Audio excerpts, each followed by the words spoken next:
Hello, everyone. This is Tom Fox. I'm the Compliance Evangelist, and I would like to welcome you to a special 5-part podcast series sponsored by Affiliated Monitors on strategies for corporations and corporate compliance programs under the new DOJ guidance issued in 2018.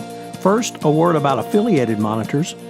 Founded in 2004 and celebrating its 15th anniversary this year, indeed this month, Affiliated Monitors provides professional, independent integrity monitoring and ethics and compliance assessments nationally and internationally and across almost all industries. With its knowledge of effective ethics and compliance programs and cultures, Affiliated Monitors is respected for its work as the corporate monitor on matters ranging from multinational corporations to small and mid-sized companies and even individuals. Having served in over 700 monitorships, no one has more experience as an independent monitor than the team at Affiliated Monitors. For more information on how an independent monitor can help improve your company's compliance and ethics program, please visit our sponsor, Affiliated Monitors, at their website, www.affiliatedmonitors.com. Over the course of this 5-part podcast series, we'll discuss some of the new DOJ guidance that came out in 2018, what companies can do with it both internally and externally, how a strong compliance program can be used as both a sword and a shield, and what are the benefits of using a third party to fulfill your compliance mandate. In this episode 3, Ben DiCiani takes a look at what companies can do externally with this new DOJ information. Hello, everyone. This is Tom Fox, back again for another episode of our 5-part exploration of strategies for corporations under the new DOJ guidance. Today, I have back with me Ben DiCiani. Ben is the founder and CEO of Affiliated Monitors. Ben, welcome back. Thanks, Tom. Good to be back with you. Ben, yesterday we took a look at what companies can do internally. Now I'd like to flip it to externally. So what can companies do if they find themselves with an allegation, with an investigation, with something, call from the Department of Justice or SEC to start the external process early on?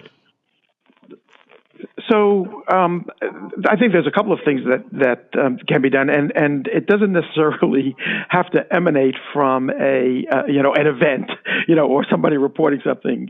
Sometimes if you assess yourself as a company or as a law department or as an internal compliance function, you can recognize that there are some things that you don't do very well, and you may need to outsource, those things. In the work that Affiliated has done, both, as monitor and proactively, we have seen companies. Let's go right to your issue of something has happened, right? And you have to self-report. So what we have seen is companies bring in a public relations, entity. They might bring some kind of crisis management to look at the board, to look at board governance, to look at, management functions, to look at very specific programs. We have seen the boards create committees to do some type of, a self-assessment.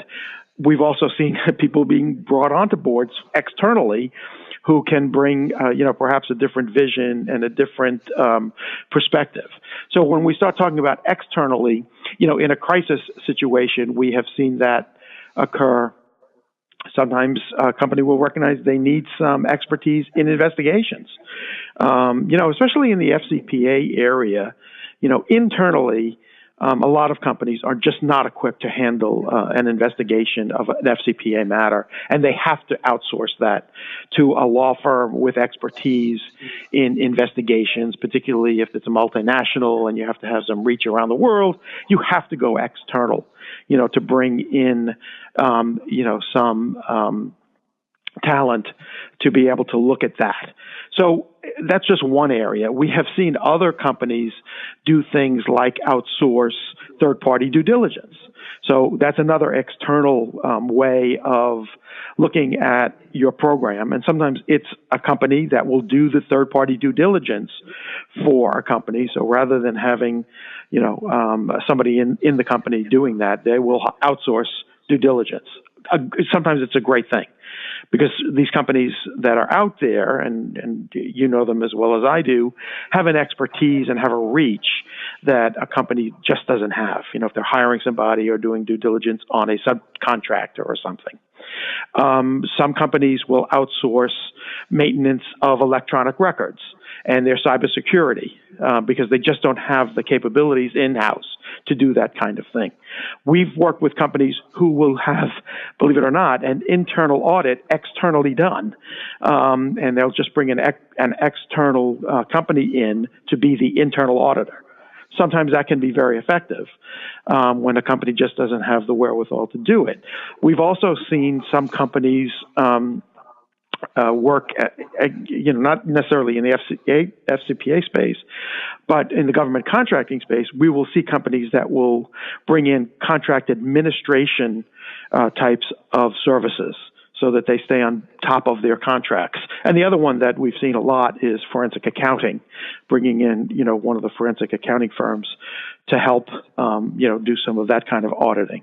So that's just some of the functions that can be, sort of outsourced. Ben, as you know, I've always practiced on the civil side of things, so I do not have a prosecutorial background. But one of the things I continually hear is the importance of establishing a solid relationship with the regulators and prosecutors as early as possible. Could you give us a few words about that and the coordination with those groups? Yeah, so it's a challenge, right? It's always a challenge when you are a private company and something's happened and now you have to make that decision to either self-report or to just sort of get a sense of, what's out there, or you might have gotten a subpoena or a letter looking for documents or what have you.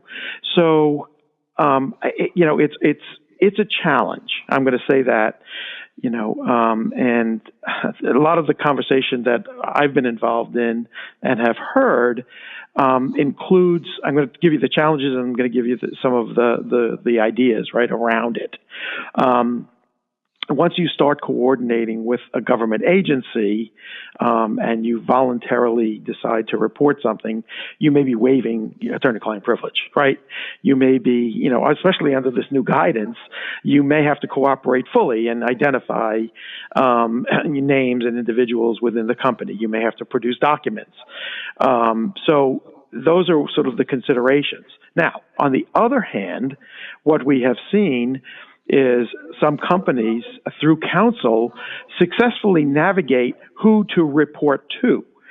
So sometimes you're not reporting necessarily to DOJ, you're reporting to a government agency that is much more involved in the actual behavior or, funding mechanism or what have you. So that can be a very positive thing if you find the right agency to report. You may have more of a business relationship with them. There might be more of a rapport there. So that sometimes can be very helpful, right? And the other thing that we hear about, and it's one of the criticisms that a lot of attorneys will make, is particularly when it's multi-jurisdictional, right? So you might have an investigation going on in France. There might be one in DOJ. There might be one at the EPA. You might have an SEC, matter being investigated. There's something going on in Singapore. Who do you report to? And, do you have to report to everybody? Is there some kind of cooperation? It's a navigational, nightmare sometimes.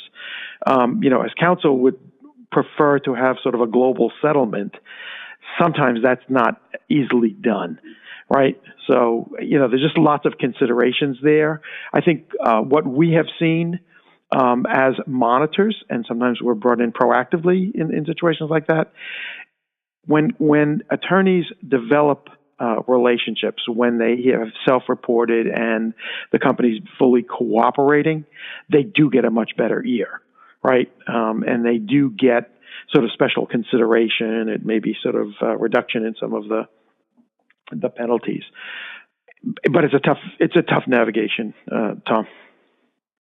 I would say that certainly speaks to the need to have a former prosecutor, because I think you guys just think different than we folks on the civil side of things. So I throw in that plug, but I think it's absolutely mandatory.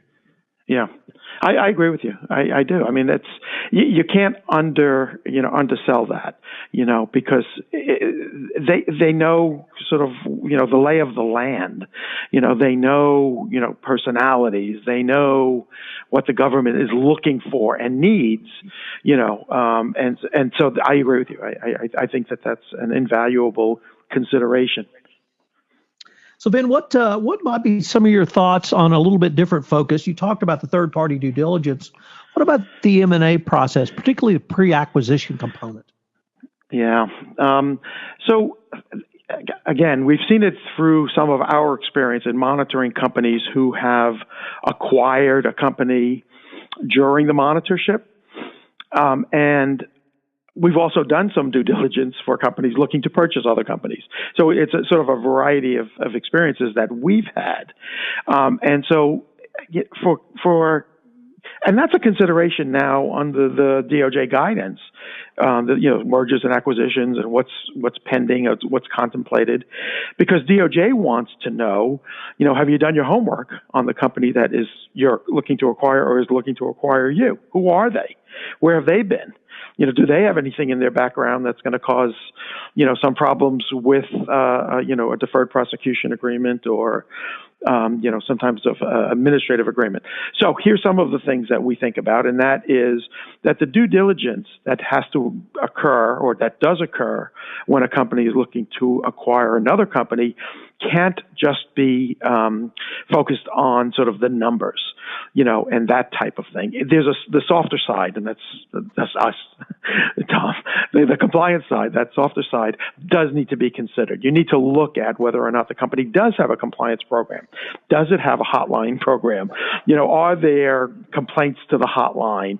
Are there things that are percolating below the surface that you're not going to see in just looking at dollars? Right, that has to be done when you're making that kind of decision to acquire a company. So, what's going on within the company that's looking to be acquired? Do they have good compliance controls? Once you make that decision and the merger does occur, the next thing that I know DOJ is going to be looking for, and that we look at, is what's the integration plan?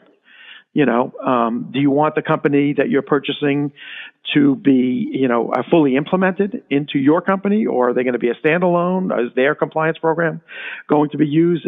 Are you going to have them, use your program? Those are considerations that are also being looked at. Some of the companies that we have monitored over the years have been acquired, reacquired, and then reacquired. And so people are wearing different hats. 1 year you're in this company, the next year you're in that company, and then 3 years later you're in another company. That's a consideration, when you're thinking about a merger and an acquisition and how to, integrate people that are coming from different, companies, backgrounds, cultures into your culture. Those are all things that have to be considered here. So I hope that answered that question. Yeah, it does. And unfortunately, Vin, we're near the end of our time, but I've been visiting with Vin DiCiani, and we've been considering an external perspective.